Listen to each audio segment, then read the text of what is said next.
एक ऐसा प्लेन जो साल 1955 में उड़ान भरता है और उसकी लैंडिंग पूरे 37 सालों बाद 1992 में होती है। हमारी कहानी शुरू होती है 2 जुलाई साल 1955 से। डॉगलस DC-4 नाम का एक अमेरिकन चार्टर्ड प्लेन जो पैन अमेरिकन वर्ल्ड एयरवेज का हिस्सा था और जिसे फ्लाइट 914 कहते थे, वो न्यूयॉर्क के एक एयरपोर्ट से मियामी की ओर जा रहा था। रास्ता करीब 4 घंटे का था और इस प्लेन में 60 पैसेंजर्स और 6 क्रू मेंबर्स मौजूद थे। पर बीच रास्ते में ही ये प्लेन रडार से गायब हो जाता है और फिर कभी मियामी पहुंचता ही नहीं।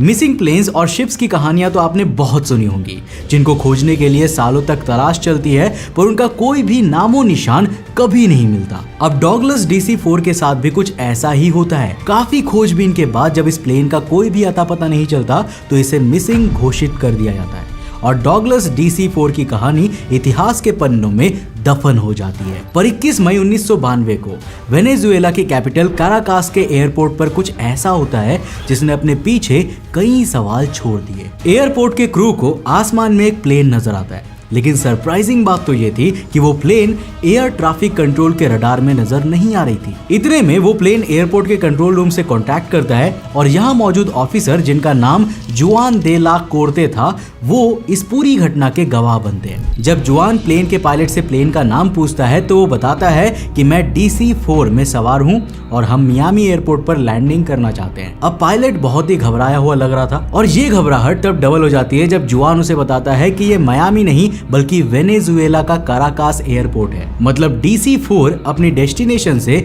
2200 किलोमीटर दूर था और अभी तो पायलट को ये पता भी नहीं था कि वो 37 साल फ्यूचर में आ चुका है। जब पायलट सुनता है कि वो मियामी की जगह काराकास एयरपोर्ट पर है तो वो डर जाता है और काराकास एयरपोर्ट पर लैंडिंग की परमिशन मांगता है। अब जैसे उसे परमिशन मिलती है और DC-4 एयरपोर्ट पर लैंड करता है, पायलट बाहर का नजारा देखकर हैरान हो जाता है। दूसरे प्लेन्स काफी नए और मॉडर्न लग रहे थे, साथ ही साथ बिल्डिंग्स और उसके आसपास मौजूद लोग काफी अजीब नजर आ रहे थे। यही हाल बाहर के लोगों का भी था। सभी उस पुराने से प्लेन को देखकर हैरान थे। ऐसा लग रहा था जैसे कोई वर्ल्ड वॉर 2 का जंगी जहाज लैंड किया गया हो। DC-4 नाम के किसी प्लेन के बारे में तो वहां के लोगों ने कभी सुना भी नहीं था और भाई ऐसा कोई प्लेन उनके एयरपोर्ट पर लैंड करेगा, ये तो गजब ही हो गया था। जब एयरपोर्ट की ट्रैफिक कंट्रोल टीम पायलट से बात करती है तो पायलट को ये पता चलता है कि वो साल 1992 में आ चुका है और भाई एयरपोर्ट के लोग भी ये सुनकर हैरान थे कि जिस प्लेन को वो अपने सामने देख रहे हैं वो 37 साल पहले साल 1955 में टेक ऑफ हुआ था। अब इतना सुनते ही पायलट हैरान परेशान हो जाता है और तुरंत वहां से टेक ऑफ करने का फैसला लेता है। अंतिम बार जब वो वहां से रवाना हो रहा था तब उसके हाथ में एक फाइल थी जिससे एक कागज का टुकड़ा नीचे जमीन पर गिर जाता है और फिर वो प्लेन टेक ऑफ कर लेता है। इसके बाद डॉगलस DC-4 कहाँ गया ये किसी को नहीं पता। आज तक ना तो ये मियामी पहुंचा और ना ही इसमें बैठे किसी पैसेंजर का पता चल पाया।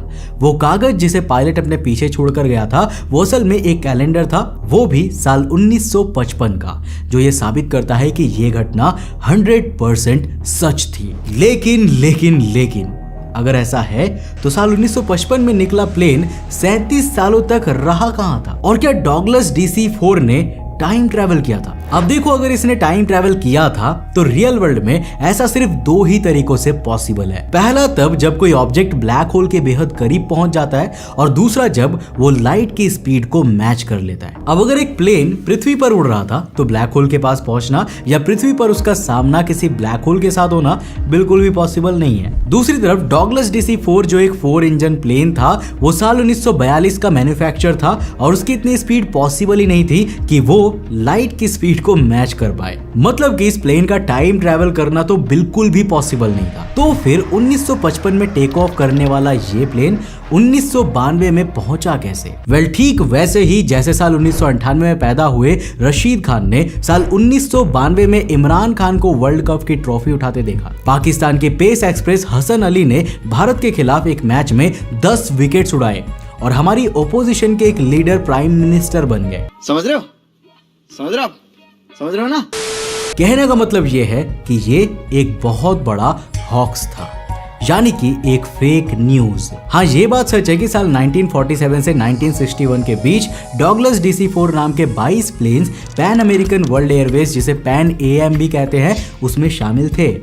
पर फ्लाइट 914 नाम का कोई भी प्लेन एग्जिस्ट नहीं करता था। 2 जुलाई 1955 को ना ही कोई ऐसी फ्लाइट न्यूयॉर्क से मियामी की ओर गई थी। और अगर हम 1955 में हुए सारे हवाई हादसों के लिस्ट पर नजर डालें तो हमें फ्लाइट 914 नाम का कोई भी एक्सीडेंट देखने को नहीं मिलता। इनफैक्ट एविएशन की हिस्ट्री में कभी भी इस नाम का कोई भी इंसिडेंट हुआ ही नहीं। 4 अप्रैल 1955 को न्यूयॉर्क के लॉन्ग आइलैंड मैकआर्थर एयरपोर्ट से टेक ऑफ करने वाला यूनाइटेड एयरलाइंस का डॉगलस DC-6 क्रैश जरूर हुआ था, पर उस इंसिडेंट और फ्लाइट 914 के फेक इंसिडेंट में कोई भी कनेक्शन नहीं है। लेकिन अब सवाल उठता है कि आखिर ये फेक न्यूज फैलाई किसने और वो क्या रीजन थे कि फ्लाइट 914 की ये फिक्शनल स्टोरी इतनी ज्यादा वायरल हो गई। देखो, बात करें इंटरनेट और सोशल मीडिया की तो इस स्टोरी को वायरल करने का पूरा श्रेय ब्राइट साइड को जाता है, जो यूट्यूब के सबसे बड़े चैनल्स में गिने जाते हैं। साल 2019 में इस चैनल ने फ्लाइट 914 के बारे में ये वीडियो पब्लिश की थी, जिस पर आज की तारीख में 19 मिलियन से ज्यादा व्यूज है। हालांकि देखो, हम ये बिल्कुल नहीं कह सकते कि ब्राइट साइड ने जानबूझकर ये फेक स्टोरी फैलाई।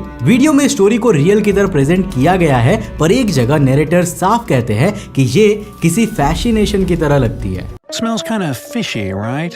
इंटरनेट के कुछ सोर्सेस में तो ये भी बताया गया है कि प्लेन 37 नहीं बल्कि 30 सालों बाद लैंड किया था और कारकास एयरपोर्ट पर ये 1992 नहीं बल्कि 1985 में पहुंचा था। लेकिन आखिर इस पूरी फेक न्यूज का रियल ओरिजिन कहां से हुआ है? वेल, इसका ओरिजिन हुआ मई 1985 में वीकली वर्ल्ड न्यूज में पब्लिश्ड इस आर्टिकल के जरिए। ये अमेरिका की एक न्यूज़पेपर एजेंसी है जो साल 1979 से 2007 के बीच में एक्टिव थी और मोस्टली फिक्शनल स्टोरीज को पब्लिश किया करती थी। अब अगर हम इसी दिन के न्यूज़पेपर में पब्लिश दूसरे आर्टिकल्स को देखें तो उसका टाइटल है स्टारशिप किडनैप टॉप साइंटिस्ट। अब यहाँ इलोन मस्क के स्टारशिप की बात नहीं चल रही है, वो तो अभी बनकर तैयार भी नहीं हुआ है। मुझे क्यों तोड़ा? दरअसल इस न्यूज़पेपर में एक स्टोरी बताई गई है जहां कुछ वैज्ञानिक माउंटेन्स के एरिया में घूमने जाते हैं और वहां उन्हें हवा में उड़ता एलियंस का एक विमान दिखता है जिससे रेड, येलो और ग्रीन लाइट आ रही थी। ये विमान उन साइंटिस्ट को किडनैप कर लेता है और फिर कुछ समय के बाद वो नेपाल में मिलते हैं। मतलब भाई, ऐसा तो कभी कुछ हुआ ही नहीं है। अब यार, मजे की बात यह है ना कि वीकली वर्ल्ड न्यूज ने इस आर्टिकल को एक नहीं बल्कि 2 बार पब्लिश किया था।